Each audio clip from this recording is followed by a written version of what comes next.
Lucy Harphilia, you do me so good. Alright, so this chapter of Fairy Tail starts off a lot of fan service. And if that irks you, then it's gonna irk you. Me, I don't mind fan service. I enjoy it from time to time.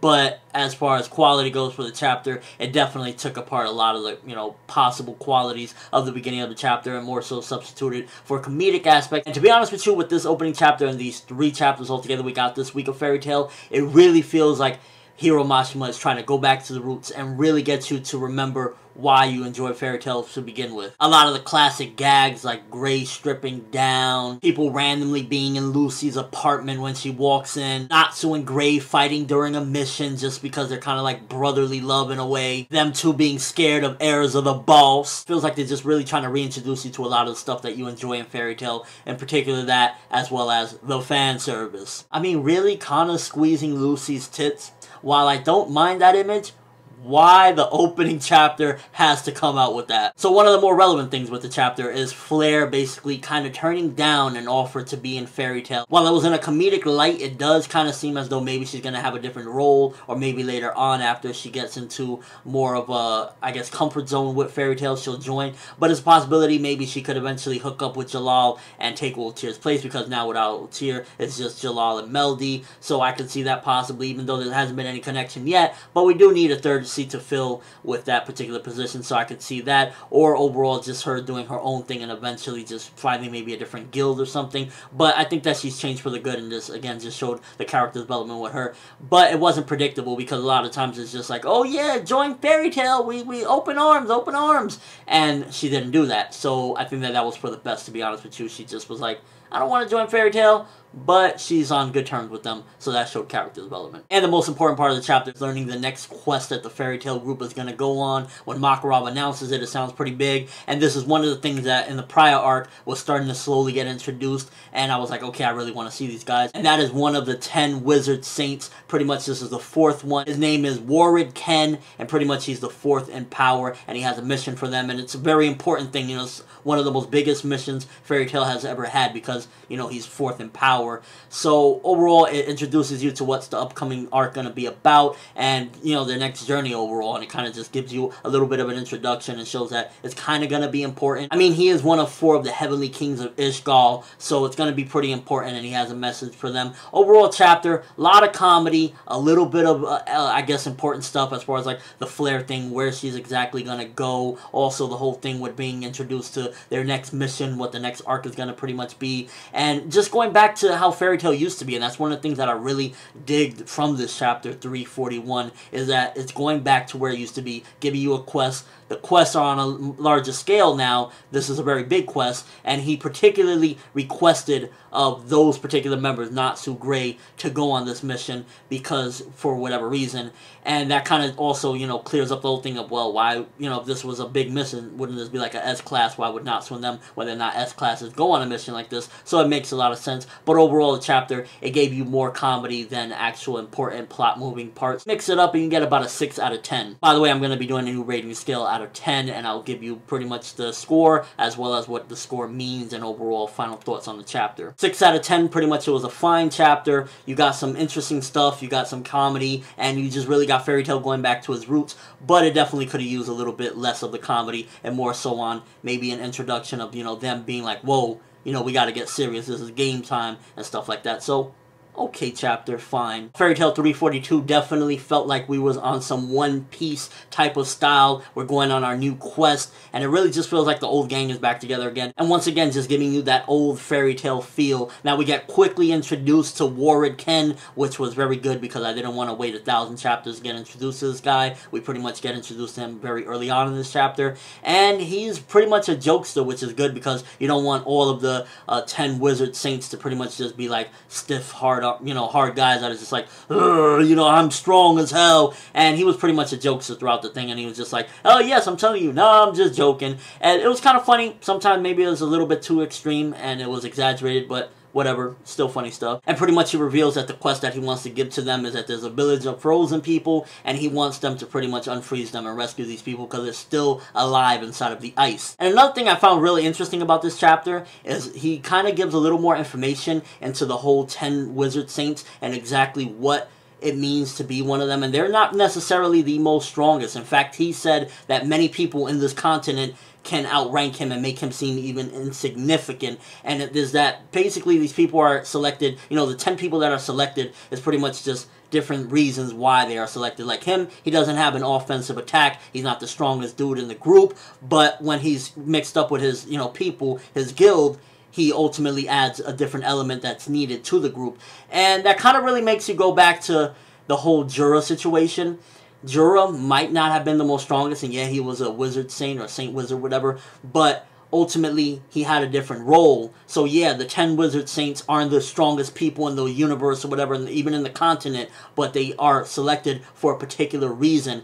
And that's kind of one of the things that kind of took back and makes you think, is Hero kind of trying to, you know, glide over that whole situation where people were really upset about the whole Jura fight?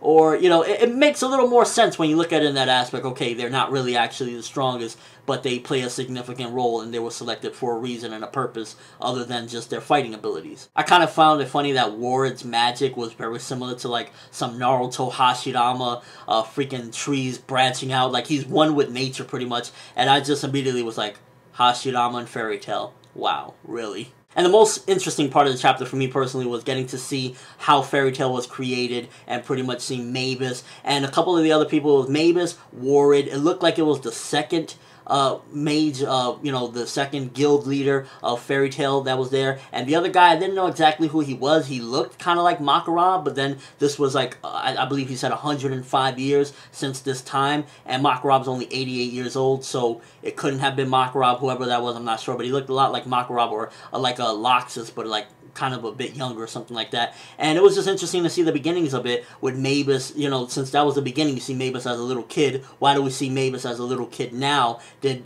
you know, is there like a stunt growth? Did she always stay like that? Was she just a dwarf like Makara? But she didn't really have an old look either when we seen her, or in the flashback chapter that, you know, when we basically see her in this chapter in the old days. So it makes you really wonder exactly, did she stay a kid forever? Was she always a celestial being? Really makes you wonder exactly what's up with Mavis and why does she have this particular look of a kid. This chapter definitely provided a lot of different things. I give it an 8 out of 10. It was very good. Gave you a lot of content. Showed pretty much the beginnings of Fairy Tail. Also showed you the 4th Wizard Saint and showing you his power and explaining a little more about them and how they're not necessarily the most strongest beings out there, but they play a significant role. And his magic was freaking pretty funny and cool. Him as a character, he had his little quirk, and it kind of, again, felt little One Piece's. You know how, like, in One Piece everybody will have, like, their little motif or whatever, and he kind of had his little motif of being kind of like this jokester and always playing jokes. And it was funny, but did get on my nerves a bit. But overall, definitely a content-driven chapter. Gave you a lot of good things and a lot of interesting things and overall important things to the overall story. Seeing, you know, Mavis,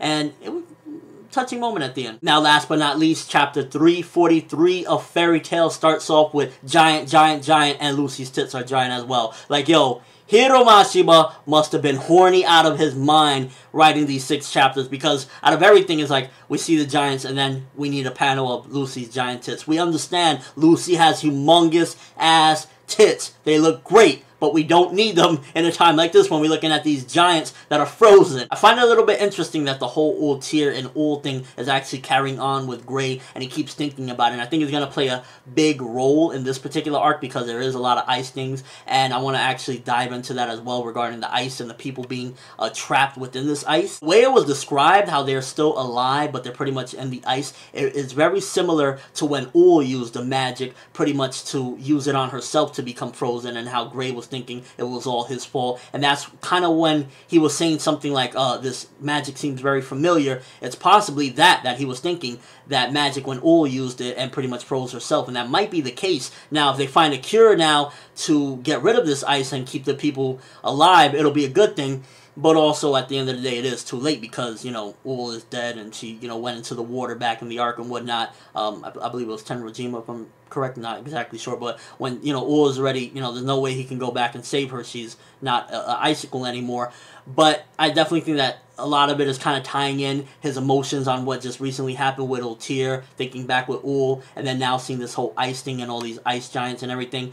I think it's really going to connect, and it's going to be something really interesting because it's like, okay, he has these emotions now, dealing with the, you know, the trauma that he just went through, and like he's keeping it all bottled up as well. He's not really telling anybody, so he's going to really affect him a lot more. But I think this might get him over it as well if he can solve this problem and say, you know, I wasn't able to save my master, but I was able to save a bunch of people that had a very similar problem to my master. And maybe that'll be, in a way, a good stress reliever for him to just feel like, you know, I did something regarding that problem that my master had all those years ago. Didn't really care for the 3 crusty treasure hunters in this chapter. They were just real crusty. They were reminding me of the executioners from the last arc. I mean, they weren't even as threatening as them, but they just seemed like irrelevant, and at the end of the day, if Natsu wanted to, he could slap them around like pigs, so whatever. Pretty cool Galuna Island reference, just saying. Galuna Island for the win. Last but not least, with Minerva showing up and pretty much finding out that she is a part of the Dark Guild, the Succubus Dark Guild. Now, I definitely was like, okay, what happened with her? We didn't see her in the Dragon arc. It's almost as if she just basically dipped on everybody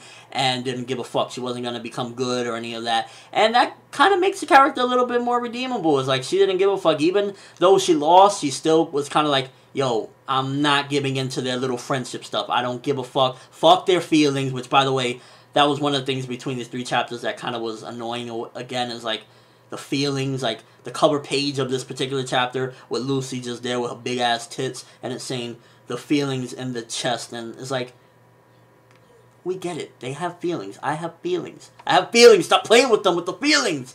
And the whole thing with pretty much Minerva, I like that she still is sticking to her guns. And overall, I wonder exactly where she's going to go with this. She's going to try to seek revenge, but there's not much really she can do unless she got a super power up in between the time that, you know, she was gone till now, and like she maybe has like this Dark Guild gave her more magic or something stronger, but Erza will whip that ass, and Erza will whip that ass again, so not really looking like a credible threat at the moment. The ice is more of a credible threat because there's really no cure to that, and we'll just have to see what happens from here. This particular chapter, 7 out of 10, gets it good. Interesting climactic ending to it, with Minerva seeing that she's still around, also dealing with the whole thing with the problem that Ur had with people being frozen. Again, that's a speculation, but it seems very similar and is very connected to the trauma, again, that recently Grace suffered, but it didn't really have, you know, anything too big in it either, so 7 out of 10 is what it gets. Launching us into the next arc, and gave us a lot of different things, and it really moved along, to be honest with you, because we start from point A, not even in a mission, to point B, and we're already seeing one of the, at the very least, antagonists. Not maybe the main villain, but she's definitely one of the antagonists of this arc, and hopefully she's just the beginning, because she seems as though she's not like Queen Bee anymore, and there might be heads above her, so I'm excited for that. Also, let me know what you think as far as, first of all, the whole thing with Minerva. Is she going to have a power-up? Will she be able to do anything? To be honest with you, I don't see her being able to do shit. I see her as low tier. It has to be somebody way above her head, somebody that knows that magic, and if they get their hands on that magic, then they'll definitely be a problem. And what do you think as far as the whole controversy regarding the Wizard Saints, and how Hiro Mashima basically explained that they're not necessarily the most strongest,